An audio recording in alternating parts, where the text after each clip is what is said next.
All right, so welcome everyone. I am Marcus Shaw, a clinical MSW student here at BU School of Social Work.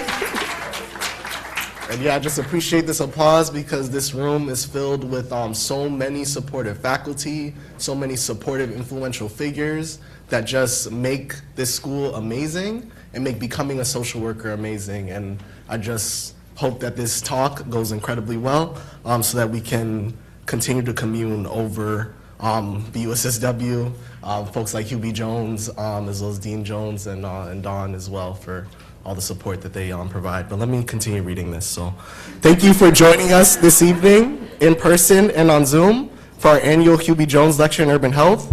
Zoom audience, please let us know if you can hear and see us by writing in the Q&A box. Okay, great, thank you. Before we begin today's presentation, I would like to review a few event details. Our guest speaker, Marty Martinez, President and CEO of the United Way of Mass Bay, will speak for approximately 30 minutes. Then Professor Belkin Martinez, Associate Dean of Equity and Inclusion for our school, will join him on stage for a conversation.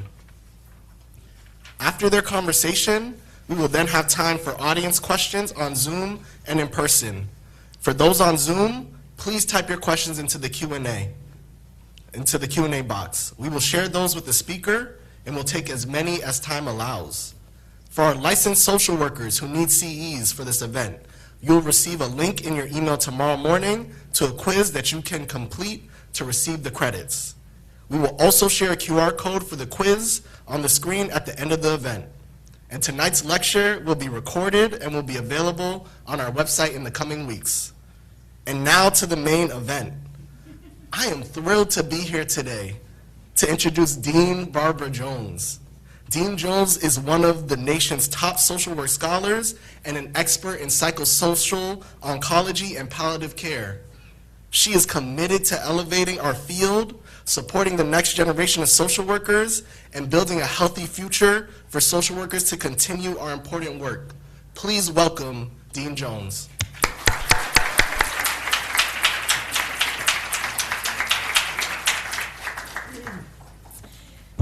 Thank you so much, Marcus. Let's have another round of applause for Marcus, one of our amazing students, who I just said, I'm quite sure that at some point in our careers, I'm going to be introducing him next, so I'm looking forward to that, our evolution. And we already have a photo for our tour, so we're ready, right? We're ready to go. Marcus is wonderful.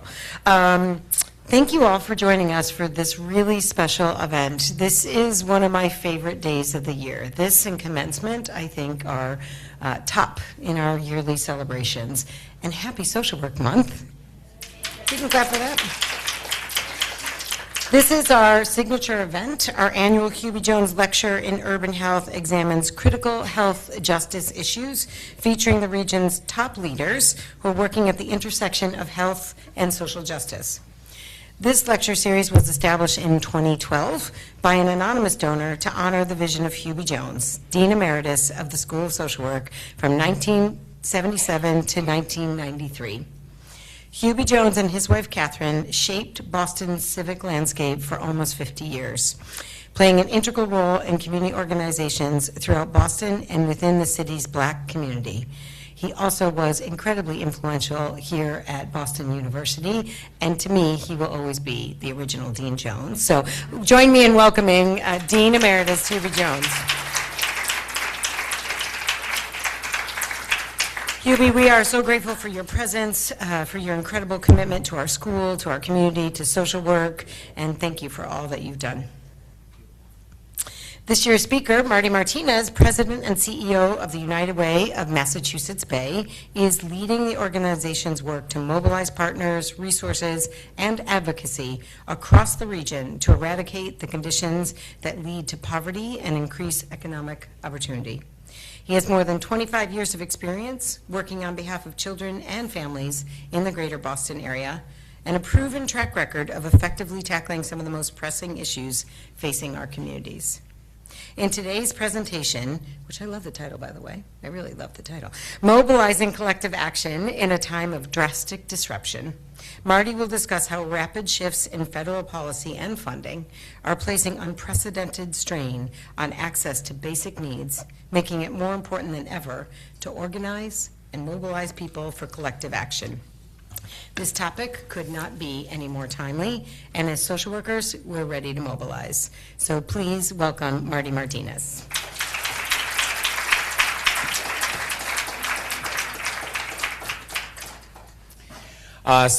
Good evening, everyone, and thank you, Dean Jones, for introducing me and having me be here.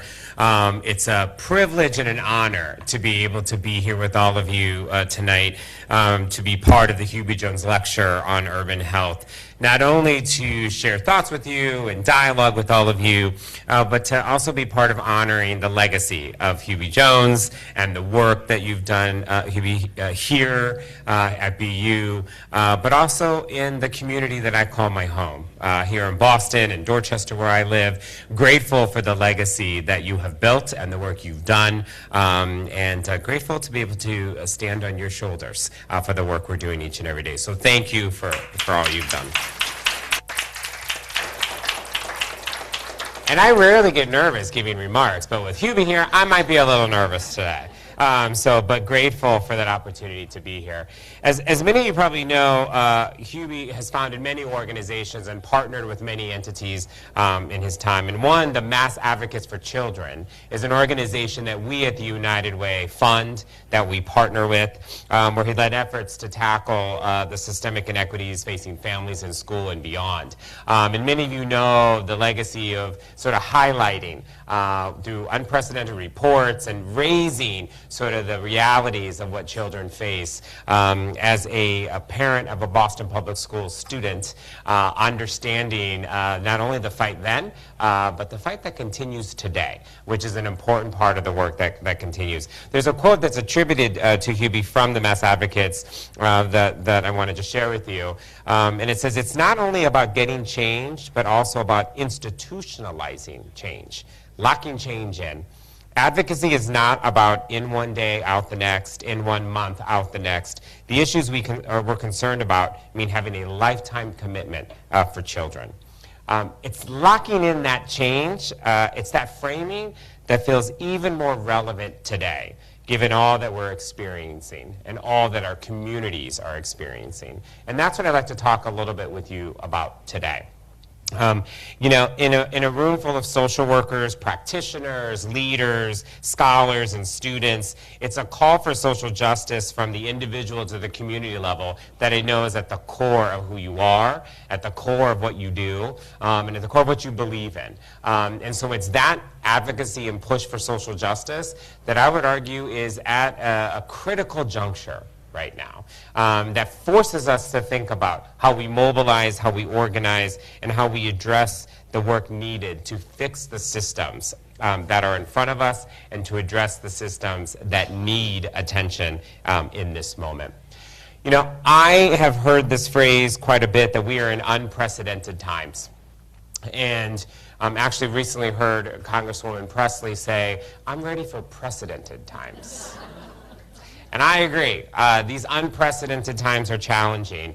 And for someone like me in my career and the work that I've done, this isn't the first time that I've been connected to unprecedented times. I've run statewide youth development and child development organizations trying to build from the ground up services and programs to meet the needs of young people, children, and immigrants across our communities. I've tried to scale early childhood initiatives nationwide, trying to figure out how to integrate social emotional health in a place like Alabama, in Mississippi, where we were told not to use the language of social emotional health to do our work. I've sort of dug into that work and have led some of that in different times. But probably the most unprecedented times that I've been connected to was serving as the Health and Human Services Chief for the City of Boston during COVID. It was not a job I signed up for. I became the Health and Human Services Chief to lead the work of our community centers, to partner and strengthen public health, to address homelessness and substance use and the intersection between mental health and some of the challenges impacting those using substances and trying to literally survive our streets. And if those challenges weren't enough, COVID presented some of the most unprecedented times that we've ever experienced and work that we had to tackle. I wouldn't be here today without being in partnership with many leaders that I met in that time, and I'd be remiss if I didn't acknowledge my friend, my partner, my mentor in many ways, Mary Lou Sutters, who's here with us tonight. Mary Lou, who was the Health and Human Services Chief at the state, and a friend at that time that we worked in those unprecedented times and tried to figure out how to bring a city and a state together when our neighbors needed us the most. But what I learned a lot during that time, which I think is relevant for where we are today, is that we had to use muscles that we maybe hadn't all used at the same time. We had to figure out how to work around systems that were not built to move with urgency, that were not built to respond to the moments that we were in, by government that says the bureaucracy will not let you do that. That is not possible. We can't fund that this way because the parameters of that is this. We can't just set up a testing site over here because you need a permit to do that. You can't just tell people this or that because that's just not going to work. Well, you know what? During COVID, we did all those things. During COVID, we acted like we were in an emergency, because we were. People's lives depended on it. And so we had to mobilize and organize and figure out how to get through things that people did not have a blueprint to be able to get through. And so for me, that unprecedented times is very similar to where we are today. There are some major, major differences. But it's very similar to where we are today.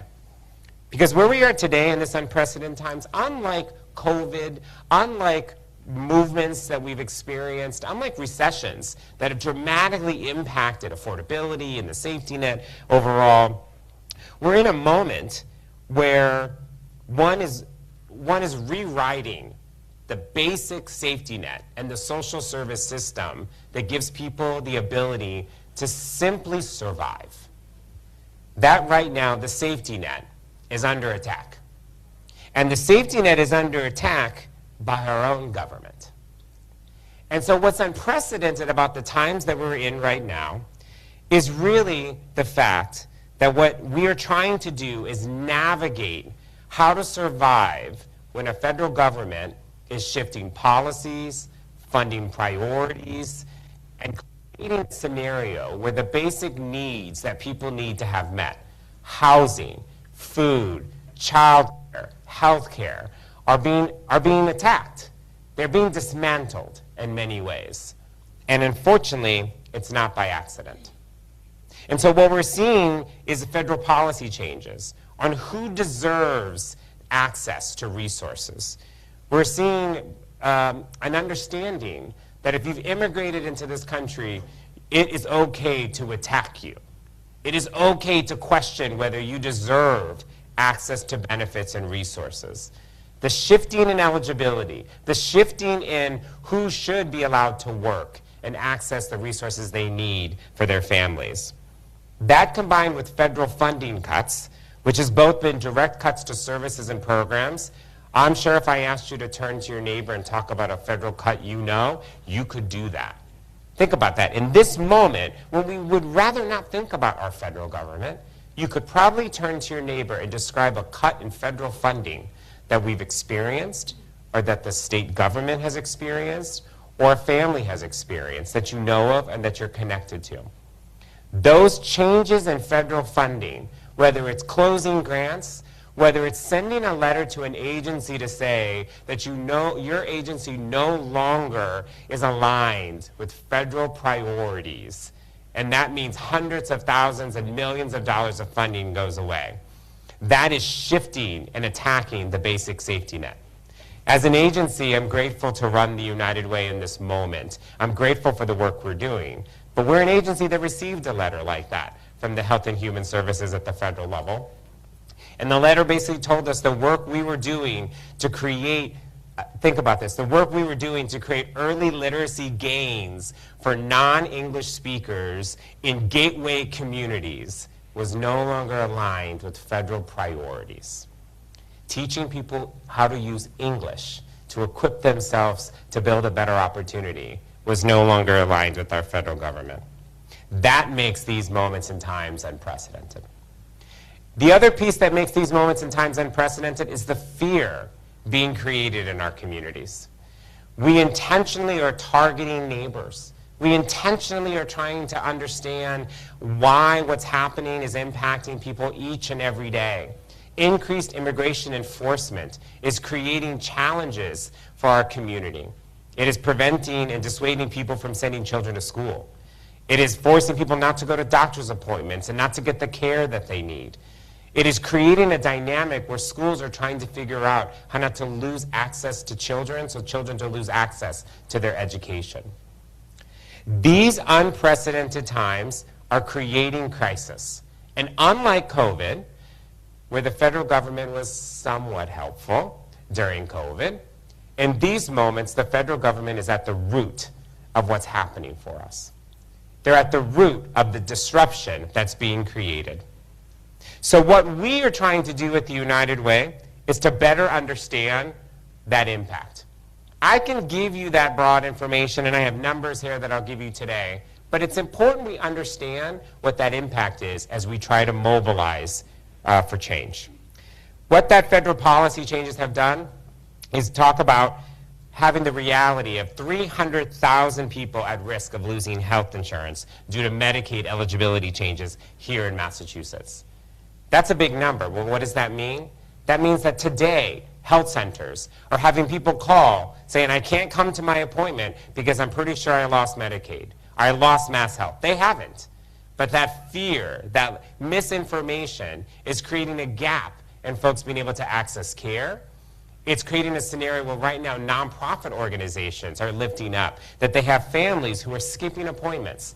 And when the family is reached, the family says, well, I no longer have health insurance because the federal government changed Medicaid. That's not true in this moment.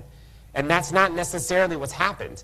But that has created a gap on the ground. We hear this time and time again at the United Way, from social service providers, from healthcare providers, from health centers, who are continuing to talk about on the ground what they're hearing is things they know are coming, but many people already feel are here today.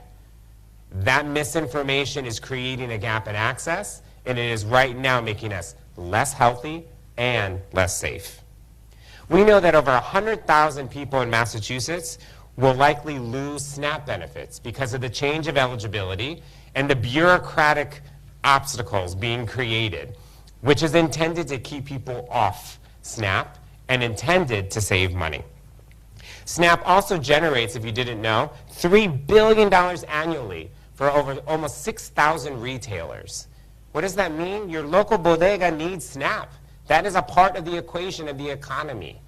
And so the fact that someone can no longer go to that local grocery store, that local store, and buy what they need means there will be an impact on retailers. There will be an impact on small businesses. There will be an impact in communities who that store is the vital food access point for many folks and many communities. We're hearing that already on the ground. When the federal government had its shutdown for a duration of time, and the state and federal government were fighting over whether or not SNAP benefits would be awarded, we at the United Way, in partnership with the state, raised $7 million in 90 days and distributed it out to 450 organizations statewide. Why? Yes, absolutely. We're grateful for the work that we were able to do. But I share that with you why? Because as soon as we started hearing about the reduction in SNAP benefits, we started hearing from food banks. We started hearing from nonprofit organizations that maybe had a small food pantry that they had in the closet in the corner, from youth programs, from literacy programs, from after-school programs, from programs that were focused on education, recreation, you name it, because they were starting to hear from families what am I going to do without that additional SNAP benefit? What am I going to do if my car doesn't reload at the beginning of the week? What am I going to do to just get by in this time? Can you help me? Whether it's schools, whether it's after school programs, whatever those agencies were, they were immediately inundated with needs. And those needs they were hearing on the ground. So while the SNAP benefits ultimately were loaded about 5 to 7 days after they were supposed to, it created a tsunami of need because people rely on that resource. They rely on that resource to help give them the extra they need to support their family and to put food on the table.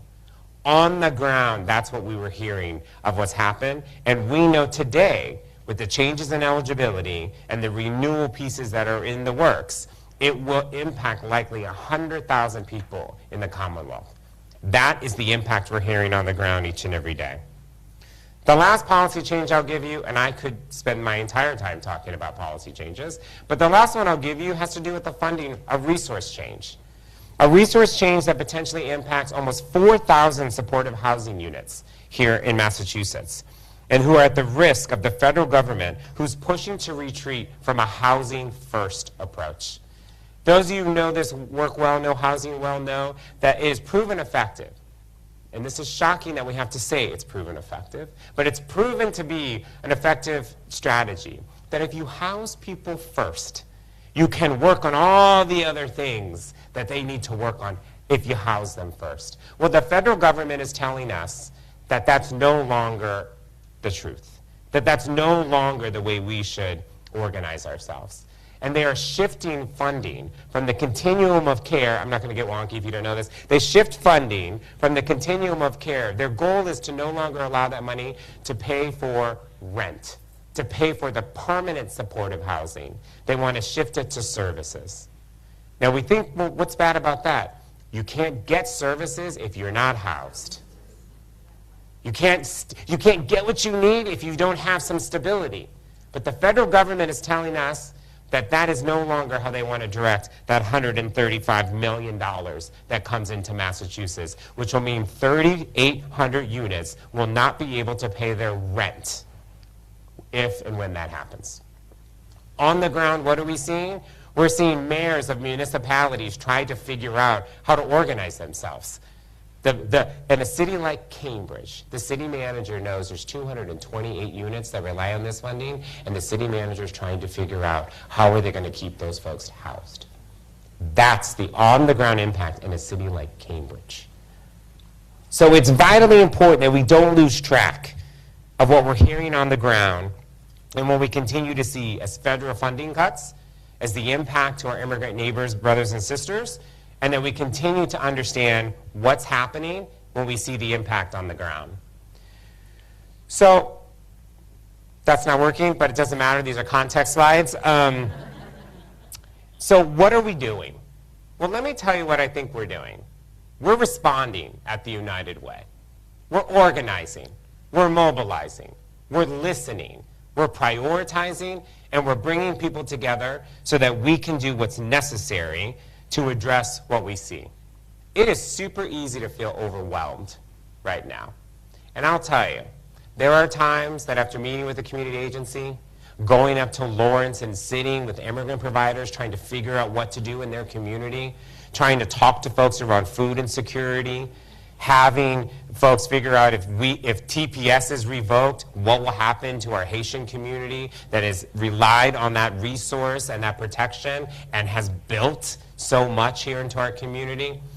It can feel overwhelming when you're faced with all those pieces. But what we at the United Way have leaned into is to truly organize and to mobilize and to listen to what needs to be done. So what have we been doing? We have been holding federal response calls every other Friday since January of last year. See a correlation? Every Friday since January of last year, we've been holding federal response calls. 100 to 150 folks within our network, nonprofit EDs, municipal leaders, legislators, funders, have come onto a call 60 minutes on a Friday morning to hear from elected officials, to hear state and federal elected officials about what's happening in the federal government. What issues are they tackling? Separating fact from fiction, lifting up the stories of populations under attack, including our immigrant communities, including the LGBTQ population, including certain targeted populations and low-income folks. We have lifted up the stories of what's happening so that we can understand them, we can raise awareness around them, and most importantly, prioritize action from those stories. We have identified gaps in services. We have tried to figure out what is the result of that federal impact, and then we have worked quickly to raise money. I gave you the example of the SNAP, the reduction in SNAP and the funding that was raised statewide, and that was raised by mobilization. That was raised by calling donors. That was raised by institutional partners. That was raised by letting anyone who would talk to me hear me and our team say, we need to raise money. We need to put money on gift cards to put in people's homes. We need to put money into the food pantry so they have more food to buy to stock their shelves. We need to do it today. Not later, not you funder, think about what you're going to do in 6 months. We've got to do it now. And so why? Because we learn these things from our federal response call, right? This is what the story we heard last Friday. How do we mobilize? How do we organize? Let's raise money. Let's get it out. We have leaned on other funders and corporate partners, philanthropy, family foundations, and others who have access to resources. We've also leaned on the state to do more in ways that we think they can. We've done that to say, how do you loosen up dollars? How do you change regulations? And the reason I tell you those pieces, because both in the funder conversation and the state government conversation, I've heard people tell me, I know we need to do something, but we can't do that. That's not something we can do. The system doesn't work that way. Well, during COVID, we made the system work that way. We made the system work that way. Because we treated it like an emergency. And guess what? We're in an emergency, right? The safety net is under attack. The safety net is not something in theory. The safety net is the difference between people being able to survive economic impact and being able to actually have what they need to be able to thrive. If you do not have stabilization, you cannot progress. And the safety net is intended to help us create more stabilization in families and communities. And it is under attack, and so we need to act as such. Yes, there's some folks in philanthropy, there's some folks in state government, there's some folks in certain places who are like, all right, Marty, you can do that at the United Way, but we can't do that at our family foundation, or we can't do that at this government agency, or we can't do that in this municipal office. And I think the answer is, okay, we can't do that right now, but let me work with you to figure out how we can. That $7 million we raised of funding, about half of it was anonymous. Why? Because there were some corporate partners that said, listen, I can't get involved in this. We can't invest in that. We can't become a target of the federal government. I'm like, that's okay, we can. Give us the money, we'll give it out. We're the United Way, that's what we do. We mobilize to do that, and in this moment, we have to do that more than ever. So when we think about what we're doing in mobilizing, I do want to think about how do we think about the tension ahead. Because it's easy to focus on the fires. To be fair, it's easy to mobilize around the crisis today. It doesn't seem easy, but they tell me it's supposed to be easier to focus on the fire today. But the reality is this. We have to protect the basic needs and the safety net that's in front of us, but we have to reimagine the future ahead. We cannot simply try to save $136 million from the federal government when we have a government on the federal level trying to dismantle housing first. I can fight, I can argue, I can say all the things I want to say to the federal government, but that is not going to keep someone housed. That is not going to keep their rent paid. That is not going to keep food on people's table. So what do we at the United Way believe is vitally important and that we are continuing to advocate, push, and organize around is that it's important that we reimagine better systems that will actually continue to move us forward. We have leaders in this room, and Hubie's one of those leaders who have done a lot of work here to make us a leader in many places, whether it's around healthcare, whether it's around trying to advance educational opportunity Yes, housing is so unaffordable, but we have so many services and programs here to try to get people access to housing. And we're tackling that even though we're one of the most unaffordable places to live in the country. We're continuing to tackle those pieces. We can't lose sight of that progress. Because if we lose sight of that progress and only focus on the fire at hand, that intentionally is what they are looking for us to do. To just try to keep the fire out and forget about all the progress that you all have had to lead and that you all who are studying to continue to lead will continue to move forward. And so for us, we continue to talk about how do we prioritize what's happening today, but not lose sight of what we need to do to make the system better tomorrow. I want to give you 2 quick examples of how we're trying to do that. I do believe someone's going to give me a time warning because I'm not keeping track of time. So the 2 quick things that I have to tell you, is 2 areas where we're focusing on today but thinking about tomorrow. One is around the continuum of care crisis that we mentioned. Yes, if the federal government decides housing first isn't important anymore and they shift priorities and they take money from HUD and they direct it in a new place, we should fight that. We should push against it. We should join our Attorney General and sue. We should do all the things that we need to do. And we have to figure out a new path forward. One of the new paths forward for us here at the United Way has been working collaboratively around something called the Flex Pool. Part of the Affordable Homes Care Act that was passed here in Massachusetts created something called the Flex Pool. It is a flexible tool to be able to take public money and private money and to be used to be able to pay rent, pay for services, even pay for the creation of affordable housing. But the intention of it is to be flexible. It's not a line item for this and a line item for that and money for this and money for that. If the money we got from HUD was $138 million to use as we needed, we wouldn't be advocating and pushing and fighting the way we are today. We're trying to create a Massachusetts version of a flexible pool that will allow us to have resources to be able to use them for supportive housing, to pay for rent, to pay for services, to pay for what's necessary to meet the needs that we have, not to meet them as defined by a line item or to meet them as defined by a bureaucratic direction that we're getting from the federal government. We've got to do both. We're pushing for one and we're fighting against the other, and we will continue to be able to do that. The same is true for food.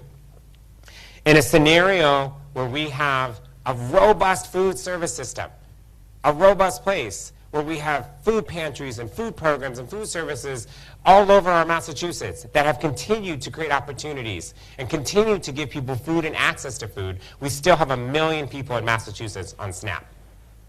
We've got to create a scenario where we're thinking about how we're creating access to food that is more contained, that is more connected to where people get access to other services. Some of that has already happened, but we both have to fight against the cuts at the federal level and work collaboratively. We're doing this right now in a gateway community that has about 16 different small food providers in about a 12-block radius. And we're working with them to figure out how do they work together. It will be more efficient, more effective, cost less money, and still feed the same amount of people. We've got to figure out how to fight against the changes that will keep food off people's homes, but also reimagine a better way forward that will actually help us address some of the food insecurity pieces that are in front of us.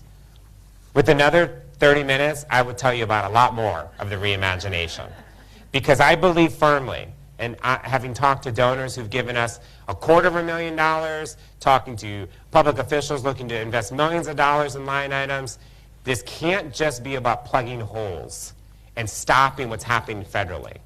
This has to be about reimagining better systems for our families and our communities, and we can do both. That is going to be the road ahead.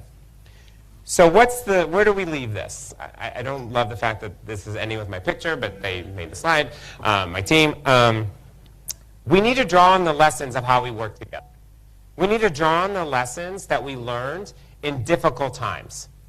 And those lessons really are about pushing to do things that maybe we didn't think we could do, about working in a way that isn't how we've always done it, of figuring out resources and support that will create opportunities for us to actually fight back against the system, right? Fight back against what's happening, but ensure that the disruption doesn't have long-term, never-ending impact on our communities. I used to say all the time, actually right at the beginning of the federal administration, when I got to United Way, I'd always say, we're going to meet this moment. I'd sit with the donor and I'd say, I promise you the United Way is going to meet this moment. And then I realized that this isn't a moment. This is a reset. This is a long journey that we're in. And the only way that we're going to be able to counter what's happening is if we work together. We break apart the silos that prevent us from cutting through the bureaucracy or the challenges that are in front of us, and really dig in and lean in into the moment that we're in. There's an African proverb that I love that other people use all the time, and which you all probably know well, which is, if you want to go fast, go alone. If you want to go far, go together. And that is what we need to do to organize and mobilize in this moment of great disruption. And it's what we do here in Massachusetts, and it's something I know we can do together. Thank you so much, everyone. I appreciate it.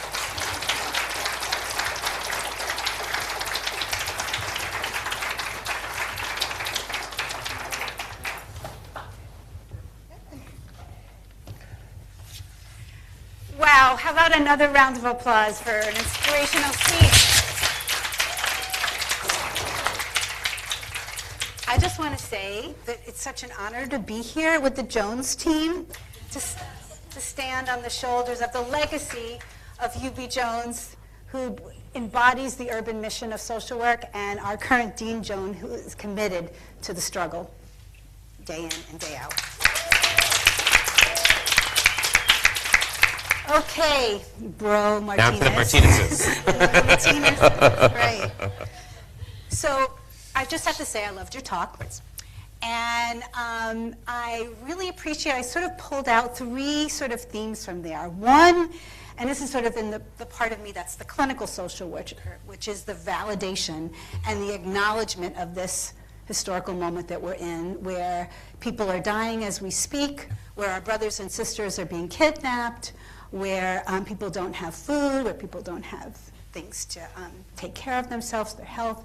And often we're distracted by many different things that our current federal administration is trying to do to distract us. But that acknowledgement of the moment is really the first step in being able to sort of meet the moment, so to speak. So that's the first thing. The second thing is the organizer in me. I loved, right, your point about responding to the moment through organizing. And you know, we say in our language, el poder de solidaridad, right? The power of solidarity. And that how we need each other to do all of this, how the examples that you gave about the SNAP program, and there's people, sort of the federal government said, no way, we're taking away and we all rallied together, and we see that all over, right? From Minnesota to the work that they've done in Boston during this moment, and the work with our colleagues in Greece and the work that they had to do in an extraordinary financial crisis. So that was the second thing. And the third thing was transformation, right? And the piece that it's not enough to put out the fires, right? Because we get so focused on that because we see people bleeding in front of us, you know, dying. And of course, we need to help them. We need to be able to respond to that crisis in the moment. But that's not enough. And as the young people say, the system, right, is not broken. It was kind of meant to be this way, and we need a completely different system in order to be able to survive, to thrive, to have joy, right? And so I love that piece about your vision for the future. So we don't stop with getting housing vouchers to sort of help people with this month's rent or that month's rent. We move to have a completely different institutional system. We bring back rent control in this city.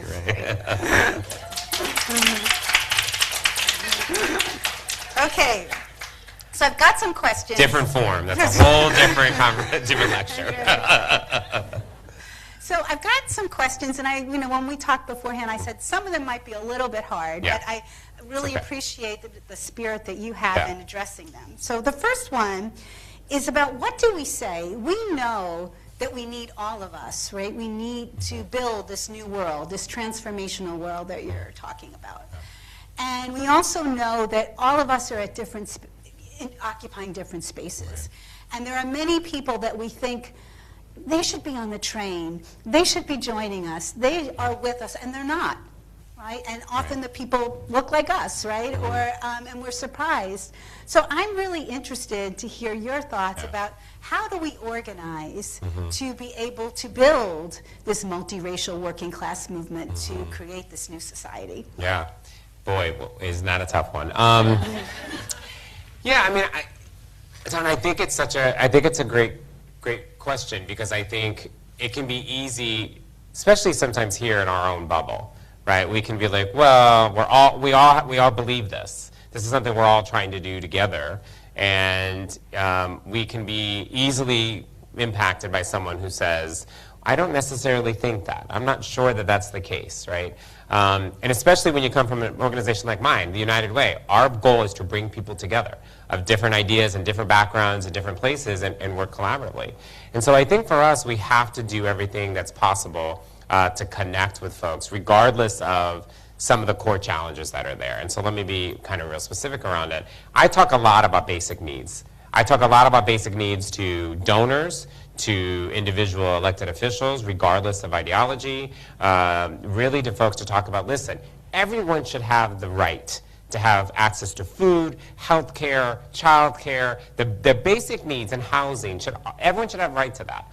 And I try to get away from that point of division that walks people away from our movement, right? And I sort of shared this with you that I was in a local place where someone reminded me that in one of our gateway communities, I was having a conversation with some leadership, and in our gateway community, someone said, well, I want to remind you that almost 45% of people in this community voted for Donald Trump. And you should remember that. And I thought to myself, what did I just say that made you say this to me? But you know what we were talking about? We were talking about immigration. We were talking about who has access to benefits, who has access to resources, and this person wanted me to know, well, not everyone thinks that everyone should have access to those resources.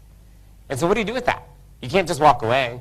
I can't just say to you, well, I disagree with you, so I'm moving forward. No, that's a leader there that we have to navigate. We have to figure out how to help them understand what we're trying to do, how we mobilize, why it's important. And I take it back to, well, let's focus more on basic needs. Doesn't everyone deserve food? Doesn't everyone deserve housing?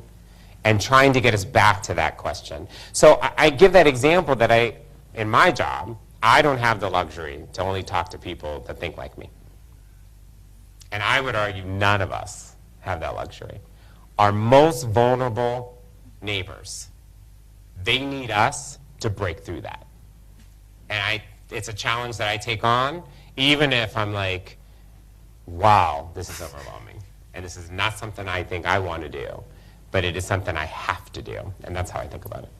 That's a great sort of response, because so many times people are often like, oh, I can't deal with this, right? And do you have particular strategies or tactics that you use when you're talking with somebody and you know you need to organize them, you know you need to win them over, and you know it's hard. It's a hard process. And how do you stay in the game? Yeah, I mean, to be honest with you, I think it's really digging into details, right? It's trying to understand. Like, think about what I shared with everyone about the impact of SNAP on our bodegas.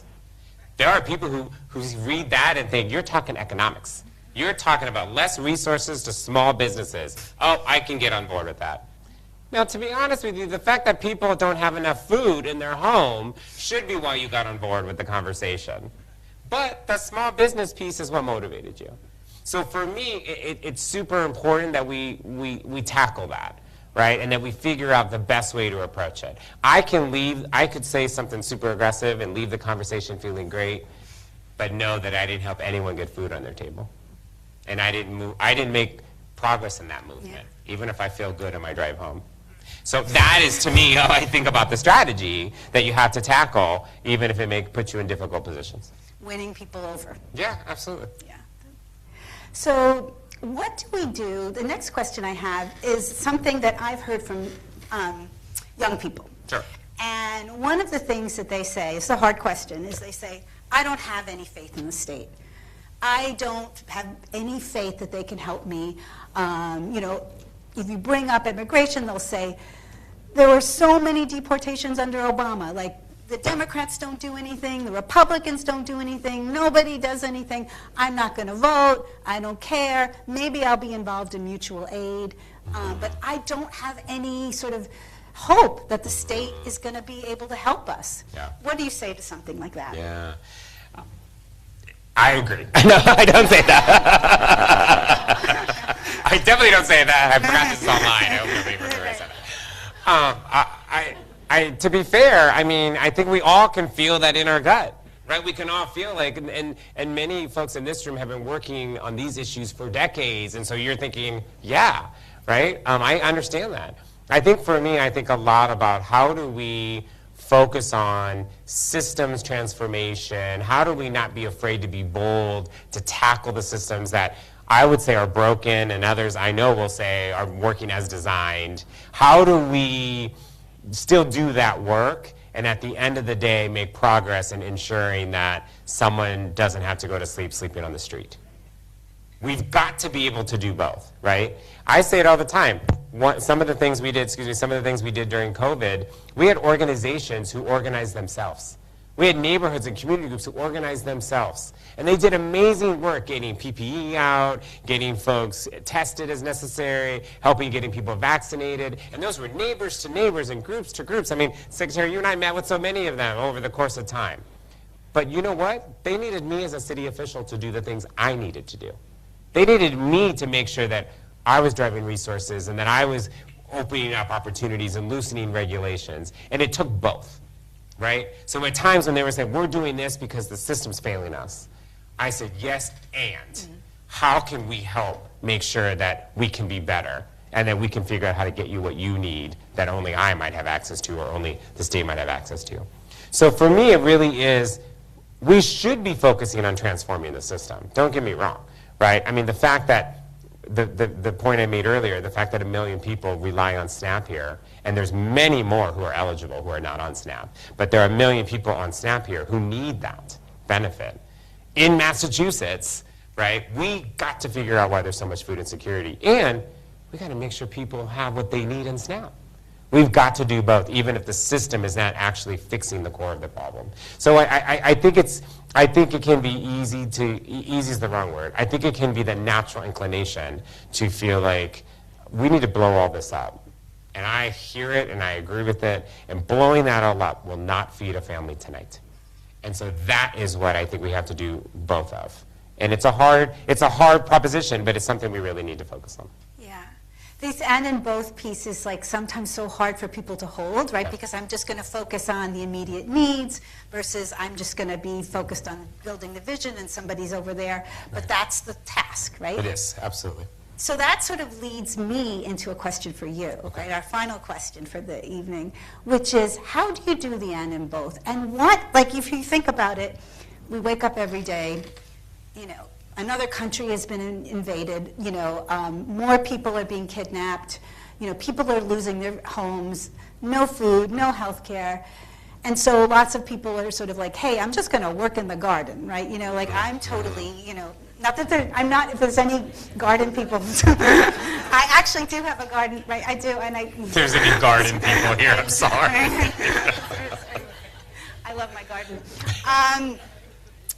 So there's nothing wrong with that. But then how do you personally manage the weight of the world, the weight of these unprecedented times, and keep on keeping on? Yeah, great question. I mean, I think for me, it's all about, you know, trying to figure out how you go through each day with, you know, ensuring that you're making some progress. One step in front of the other, keeping some joy. I heard Hubie say that today. I heard you weren't talking to me, I was eavesdropping, sorry Hubie. But I heard you talk about having some joy and keeping that joy. And that's an important part of it, right, for me. But I'll say very, you know, I think very personally, like when I look at my 8-year-old son and I think about what needs to be laid out for him to be successful, what needs to be laid out for him as an 8-year-old black boy going to school, navigating our community, I don't have a choice but to try to balance both and so I keep reminding myself of that, and I'm still working on transformation. Now I'm still working on trying to push the boundaries of what we need to do, and I think we can do both. We're built for both, right? We are built for it, and I think if we don't do both, we're letting, I don't know who they are, I think we all know who they are, but we're letting them win. Because by design, it is intended for you to do that, or you to only do that, and me to only do this. Collectively, we've got to do both and, because that's the only way we can figure out a path forward. And so with our final question, real quickly, what brings you joy personally that has you keeping on in the struggle for our movement? Yeah. What brings me joy is that I think that, I know that things can and will be better. There's no question. We will come out of where we're at. We got to be prepared to come out of where we're at, which I think is super important. And it just gives me joy to be around other people who have that same passion and gut to do the work. It really does give me immense joy to do that. And it keeps me focused on what we're trying to do. Excellent. In the spirit of great first Dean Jones, the power of solidarity, right? I saw the fist several times, Dean Jones, during the talk. So I think at this point we are ready to take questions from both our Zoom audience and our live audience. Dana is going to be going around with the microphone, so maybe we can start with Zoom? Or we are starting with Zoom. Okay, great. Thank you, Dawn. So we have a question. What are some specific strategies that you're seeing on the ground from nonprofits to balance both the immediate crisis of the day, as we've discussed, and our longer-term initiatives to support vulnerable populations? Yeah, so I'll tell you real specifically, I've seen agencies, I've seen a lot of nonprofits pivot services. They have figured out how not to be told they can't keep doing what they're doing, and they have pivoted services, right? So for example, we've had agencies who have set up, who've added, who had a mobile food pantry, for example. A mobile food pantry 2 days a week, but what they noticed in their community is that the immigrant population who they mostly served was stopped coming to the mobile pantry, right? And so instead of being like, oh, what are we going to do? We're not going to be able to meet the need. They now are in the food delivery business. They are now packaging, bagging, and working with families to bring food to people's homes. They have prevented the heightened immigration enforcement from stopping them from doing what they need to do. So they not only are responding to the moment, but they're continuing the work that they need to do to move it forward, which I think has been a really important part of what they're trying to navigate.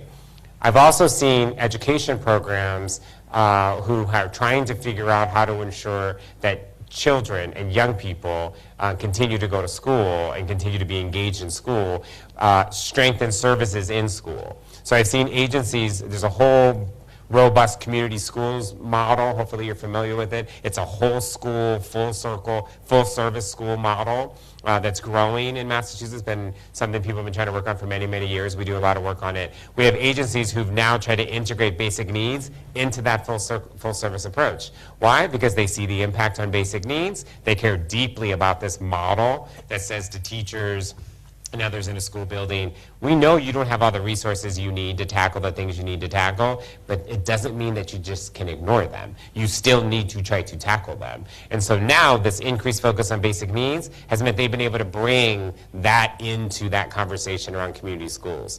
Separate the basic need approach. Community schools was always what they were working on. But now they've been able to integrate the impact of basic needs and have brought in food pantries and health clinics into the school so a parent doesn't have to think about, can I now go to the doctor? No, we've brought the nurse practitioner into the school as part of this full service model. So I think nonprofits, which I think are the bread and butter of our communities, nonprofits are pivoting services and not being told, oh, we can't do this anymore. No, we'll just do it a different way to still meet the needs of community.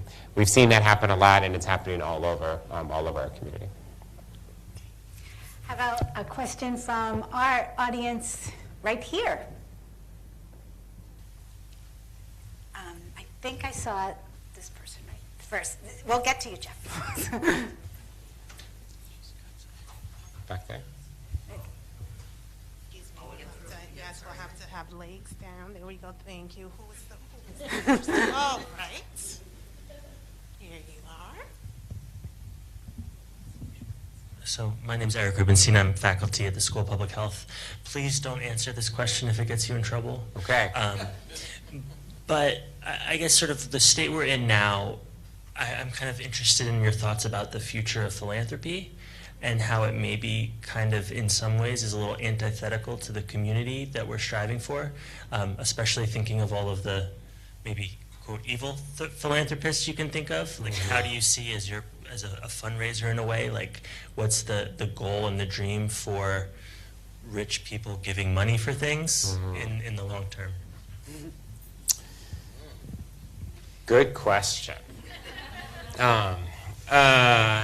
Yeah, I mean, I think for those of you who don't know, at the United Way, just to take a minute to educate, here at the United Way, we raise 85% of the money we give away every year. And the reason I want to share that with you is that most philanthropy simply draws down from an endowment and gives that away. So for those who may not be familiar, they draw down an endowment, they give it away, they could draw more if they wanted. Wall Street and Main Street are doing two different things. Wall Street is doing pretty well, if you don't know. So those endowments are growing rapidly. But we have to raise 85% of that money each year to give away. So the reason I say that is that we're having lots of conversations with donors, funders, institutions, and others. I think philanthropy is being tested right now. My colleagues in philanthropy, I think, are appreciative of what we're doing, but very clear to say, well, that's the United Way. That's what you guys do. You're built to do that.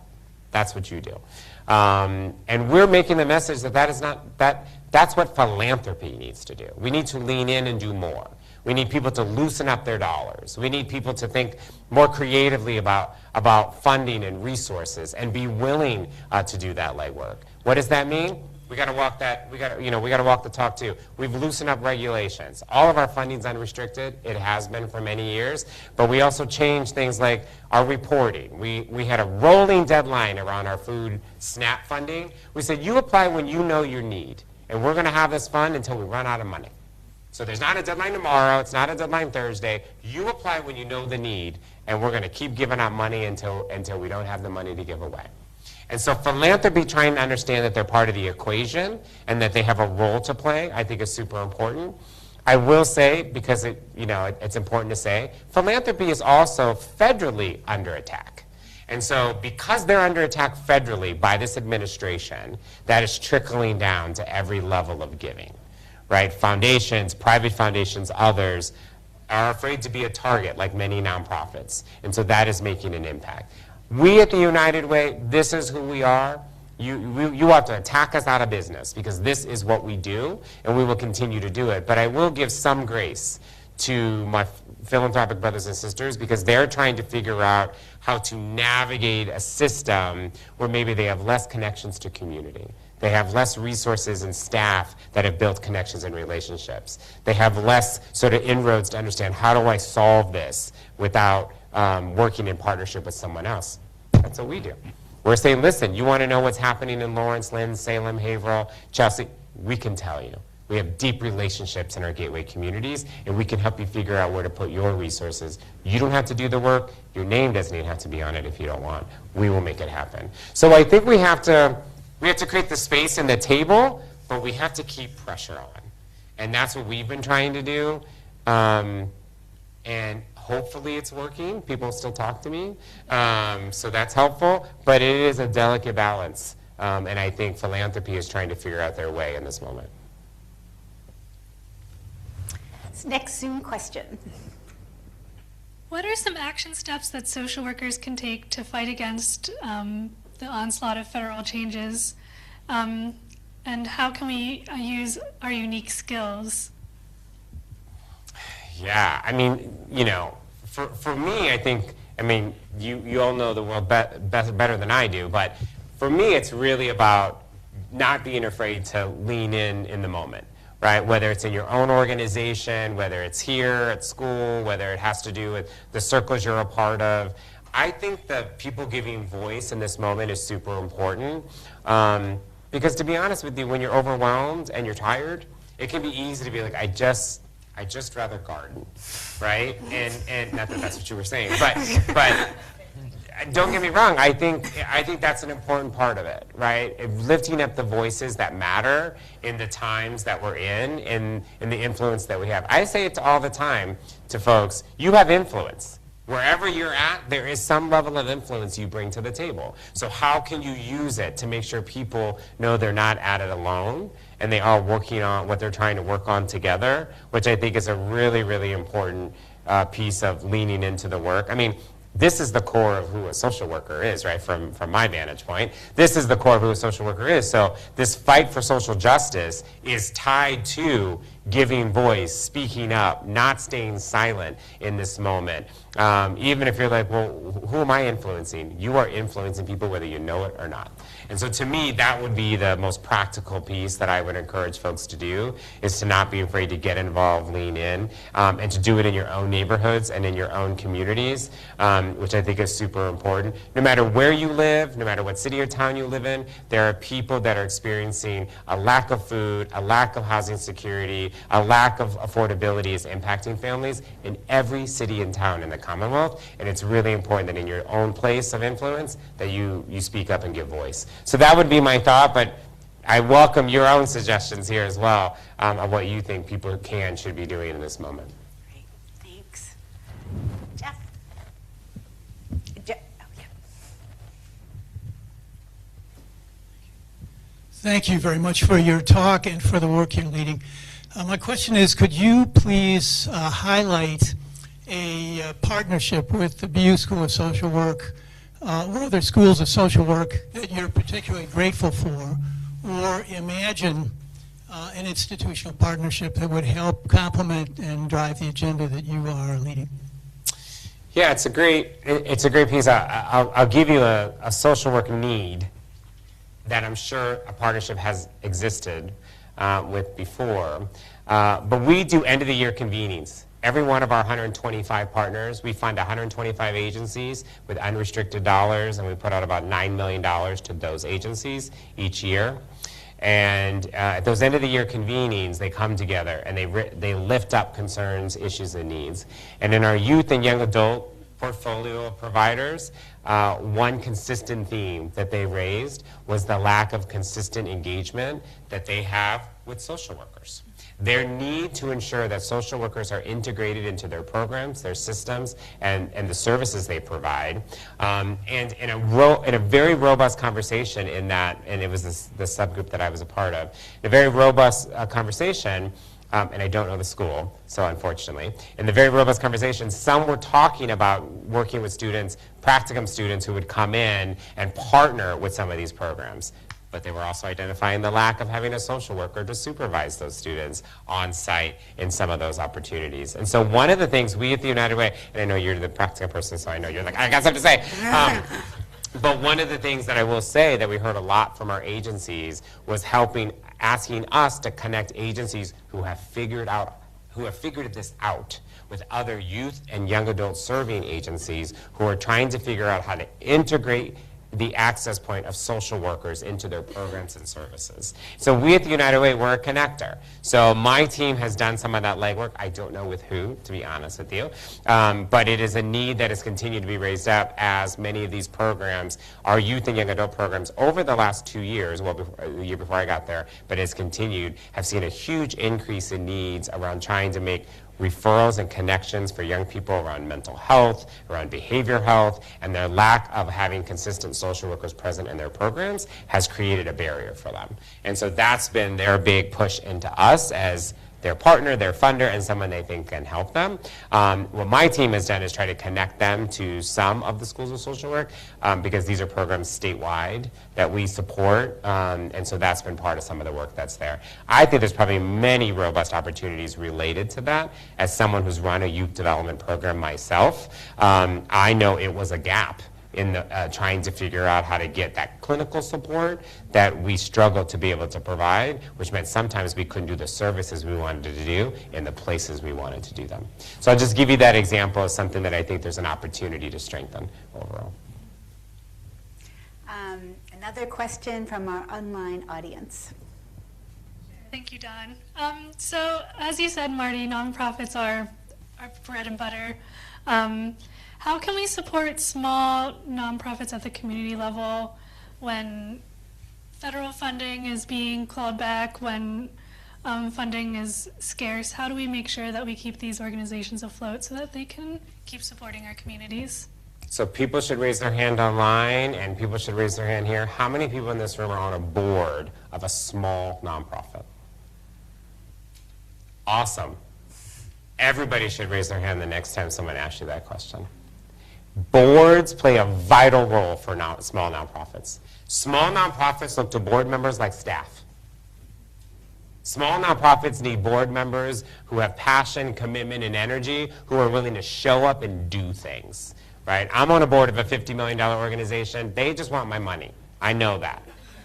And I give them my money, and that's what they want. But small nonprofits, small grassroots nonprofits, they need your time. They need your energy. They need your connections. And so and every single person in this room could be on a board of a small nonprofit. They exist everywhere. There are mutual aid organizations. There are small nonprofits that are doing, you have something you care about, there's a nonprofit that's working on it.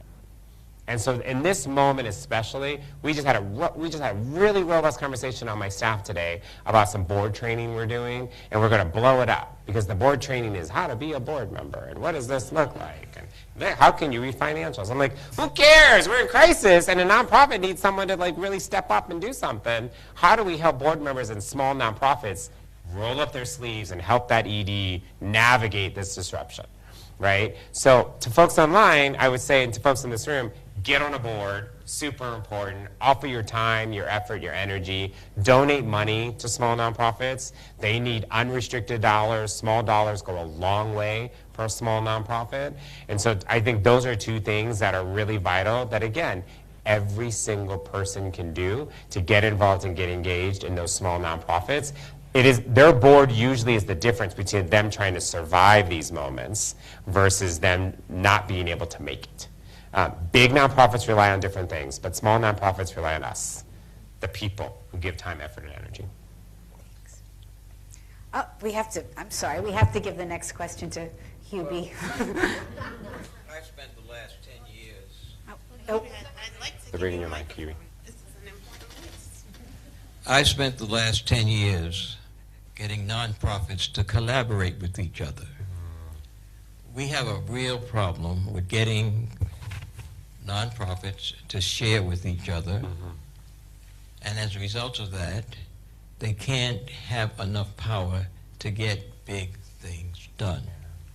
So we created an organization called Higher Ground, and we have gotten organizations to come together, joint fundraising, joint planning, joint staff development, joint everything. Now, these foundations will give you money, and they don't care whether you do any of that. They're just going to be good corporate citizens. They won't hold you accountable for whether you're collaborating with anybody. And when you come right down to it, you can't get anything big done unless you put your power together. And this is what one of the things we've done with Higher Ground is we had a lot of young people in schools in Roxbury who were living in shelters with their families and going to school from those shelters. And what we basically did was to get those families affordable housing in the communities where they're going to school so that they can then have an opportunity to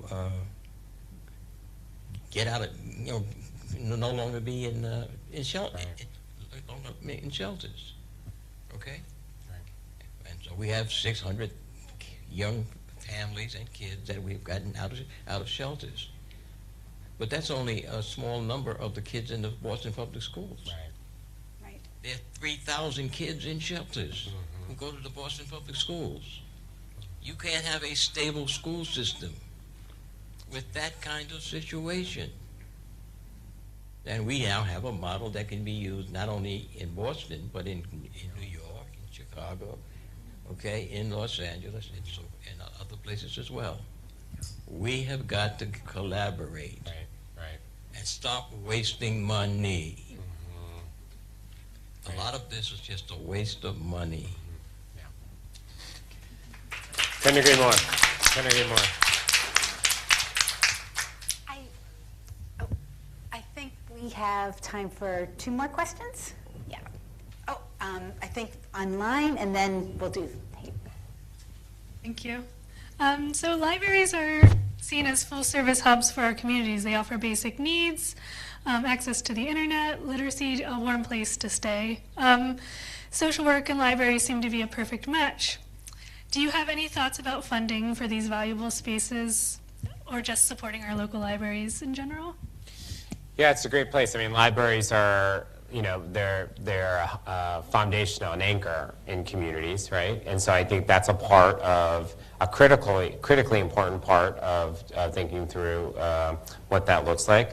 I will say there's a whole movement, just to make sure people know this, I'm sure they do, there's a whole movement to do school-centered development, right, which includes thinking about libraries and schools as a core of how you think about developing a neighborhood, right? How do you anchor around a school, which oftentimes includes a library, in a community, and think about the development of the community? They're literally looking at putting a bill forward to make some investments through the state to support that kind of development. I really do think it's important to tie in the resources that are necessary. I think the community schools model that we push out statewide is really about thinking about the access point of resources. So how do you link school, library, community center, and the services that families need so that a family doesn't have to actually go to all those places, but can access those places within sort of a central hub. So I think that's an important part now. I mean, I think libraries play a critically important role. I will say, though, the federal government has taken an axe to library resources and funding. Even if you think of, IMLS, or the federal entity that's funding libraries has taken huge cuts in resources, right? And so again, it's because we're redesigning, the federal government's telling what is and what isn't important. We've got to rethink about how those services exist and how funding happens, right? I mean, to be fair, most libraries are closed on Sundays. And so if you think about family and community, you've got to rethink about how you financially fund libraries, and that has got to be done by the system. That is not going to just be done by philanthropy. So that's just another way to think about that piece, but it is super important. Yeah. Dana, I think Hayuk had the next question. Thank you so much. My name is Hayuk Krisam. I'm a faculty at School of Social Work. So you ended your message, final message, with working together, and just now Dean Hubie Jones talked about collaboration, and I've been thinking a lot about that concept, and we've been under attack as higher education system, and for really very severe way. However, in my observation, and as we all know, a lot of institutions are working separately, and they are not collaborating. Like when Harvard is still being under attack. Harvard they are also working on just trying to put together by themselves. Yale, all these schools are working by themselves. And part of the reason, so my question is, like, I wanted to ask you your insight about how academians can work together, not just institutional collaboration, but individually. I feel like we need to change the culture and the way that we think about being politically involved. You talked about that issue too, right? You have to lean in. But we, as an academians, are trained to think independently and then not necessarily working together. Okay? So we have more than 3,000 academians here at the Boston University. We have that kind of natural instinct and the way that we've been trained. But all of a sudden, you cannot be politically involved, except social work, faculties, okay, or public health, because we naturally we work on the social justice issues, right, and community issues. So my question for you is that, utilizing your insight and your education and your experience, do you have any insights for us to learn from, so that our academians can collaborate with each other? Otherwise, we are going to be killed. Yeah, I mean, I don't know the higher ed world as you're articulating, but I will tell you that, and even goes back to Dean Jones's point around collaboration, is that one of the things that we lean into and push is to take off your own hat and put on a system hat. We say it all the time. I say it all the time. I'm going to bring together Pine Street Inn, Boys and Girls Club, Catholic Charities, Combined Jewish Philanthropy. We're all going to come together. You're the biggest nonprofits in this city. Take off your own hat and let's put on the hat of Boston families.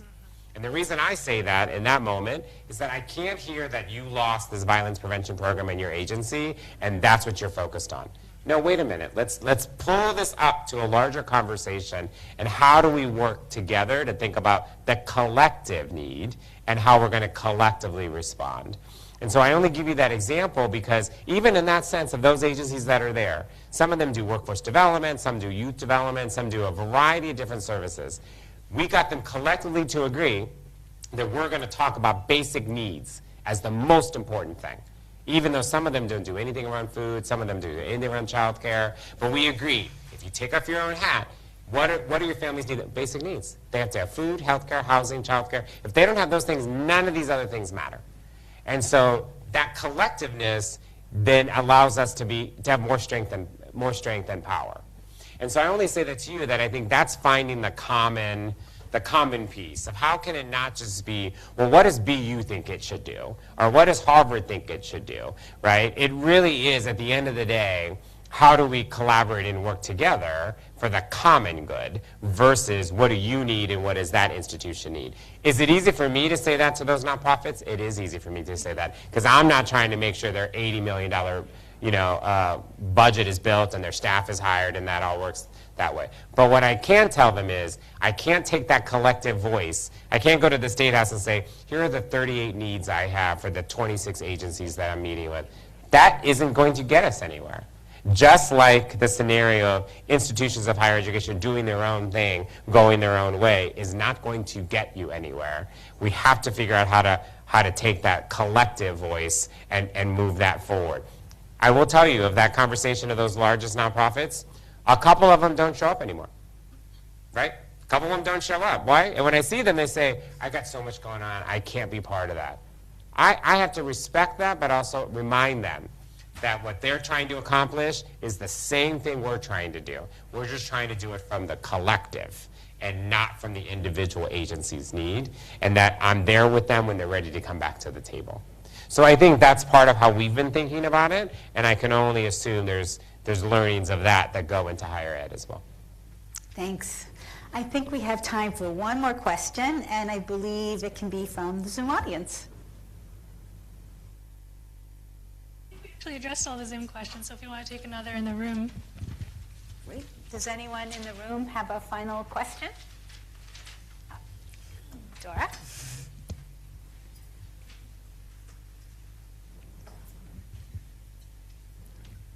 Hi there, I'm Dora Teloni. I'm Associate Professor of Social Work, but in Greece, not here. So in Greece we run a master which is named Social Rights and Advocacy in Social Services. And I'm perfectly aware about this discussion about needs, etc. So my thought is, of course I understand that we need to have this argument about needs and basic needs in order to persuade people that this has been equally distributed. But at the same time, what we are trying to do in Greece and work with that, with the social workers, is rather than focusing on needs, see the problem by the perspective of rights. That means we have all the right to health, we have all the right access to education, food, housing, because there is a huge debate between needs and rights and the way that we as social workers approach people. And then we are there to see who deserves, who doesn't deserve, if there is a need, and who actually defines what is a need. I mean, if we're going to measure poverty, if you don't have holidays for 15 days per year, that means that you are below the poverty line, but that is not a basic need. So I would like a comment from you, based to your huge experience and working with these people, etc. Where are you here in US as it concerns rights, and how can we move forward to that? Hope that was clear.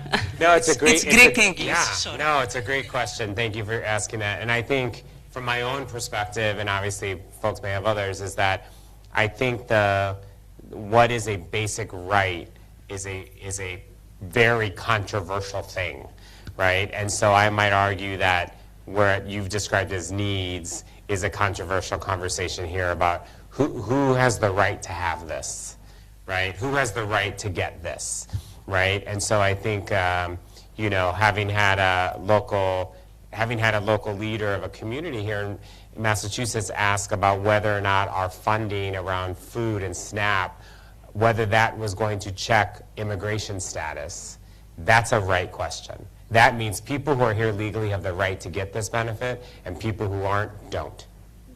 And so that is, I think, the challenge that we're in when we think about, right? So that's why I go back to needs. Well, everyone needs to eat. You can't debate that. Everybody needs to eat. I'm trying to take it away from whether or not you think they have a right to this resource, right? So I totally hear what you're articulating, and it's really interesting to think about the cultural distinction that might be here. Not everyone believes every need is, to your point, that we all agree on the same needs, but I think the fundamental political battle we're in about who deserves what is the question that is impacting us right now, and it is the question that we have to fight to win so that people can get their needs met. And so that's why I think there's a little bit of a distinction of what you've laid out. Well, let's give it up for V. Martinez. Yes, thank you so much. Appreciate it. And let me invite Dean Jones to the stage.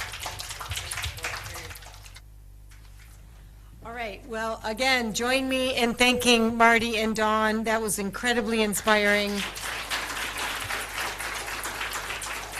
I heard many calls to action. I will be responding in our follow-up meeting, so everybody get ready for what I signed us up for. You will forever be known now, I believe, as the Martinez team, and the Jones team deeply appreciates you, so the love is here. I do also want to extend my thanks to you, Hubie, for being here, for inspiring us, for all the ways that you continue to lift communities and lift all of us. We're just grateful for you. As I mentioned, this event is in fact sponsored by an anonymous donor, and we also have a scholarship in Hubie's name. If you would like to contribute to that, I would be remiss if I did not invite you. I'm doing my job, right, Marty? If I did not invite you to contribute to either of those. So you will see access to that information on the website, perhaps, or not. But before closing, it occurred. Oh, I'm so magical. You never know what's going to happen. Thank you, team, which leads me to, I have to take a moment to really thank the incredible event team here at the School of Social Work, staff and faculty. I also would like to thank two of our research centers that have been really critically important in supporting this, SISWA and Cater. Thank you both. Our alumni and advancement teams, thank you very much for your help. I got a few more thank yous, just stay with me. I really want to thank, there's tremendous showing tonight of our faculty and staff. Thank you all for everything you do to make our schools so special. It's beautiful to see you. Our alumni, including our Dean's Advisory Board, our Alumni Board, our alumni, and our amazing students, thank you all for being here. I'm going to try my magic trick again and say for those seeking CEs, the QR code will be on the screen now for the quiz. This is fun. Okay, so yeah, and the quiz will be emailed to you tomorrow. Again, thank you for joining us tonight. I can't think of any place better to be. This is one of my joys, this event that we pull together every year. So it is a joy to be in community with all of you and to be inspired by all of you. And happy Social Work Month. We hope that the information tonight will inspire you to take action collectively, individually, in all the ways to advance health equity, to advance justice. Social workers have to be and are leaders in this work. And at BUSSW, we are committed to continuing to dismantling injustice, liberating possibilities. So I invite you now to a reception. So thank you all for being here.